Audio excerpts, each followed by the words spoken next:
નમસ્કાર. તો જેવા અમે શક્તિનગરની શાળાને તાળું મારી ઘરે જવાની તૈયારી કરતા હતા, ત્યાં જ અમને તે ગામમાં ચાલતા એક ભોજનાલયમાં જવાનો મોકો મળ્યો. સૌરાષ્ટ્રના પટેલો ધંધા અર્થે સુરત, મુંબઈ અને દેશ વિદેશમાં પ્રસરી ગયા છે. ખરેખર પટેલ સમાજે ગુજરાતનું નામ દેશ વિદેશમાં પણ રોશન કર્યું છે. પરંતુ ગામડે રહેતા તેમના ગવઢિયાનું શું? તેનો જવાબ મને આજે અહીં આવીને મળી ગયો. કારણ કે ગામડે તે લોકોએ આવા ભોજનાલય ચાલુ કર્યા છે અને માત્ર 30 રૂપિયા જેવી નજીવી કિંમતે તેમના ગવઢિયાનું એક ટાઈમનું પૂરું ભોજન અહીં મળી રહે છે. ગવઢિયા અને ઘરડા લોકો અહીં આવી અને ભોજન જમી શકે છે.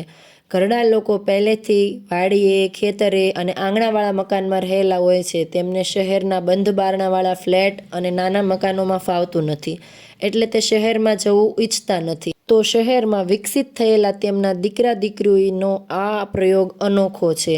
અહીં આવીને તેઓ શાંતિથી, સુકૂનથી સંપૂર્ણ થાળી જમીને જાય છે. અઠવાડિયામાં 2 વખત તો નવી નવી વાનગી બનાવી તેમને પીરસવામાં આવે છે. અમે પણ અહીં જમ્યા અને અમને જમવાની ખૂબ મજા આવી.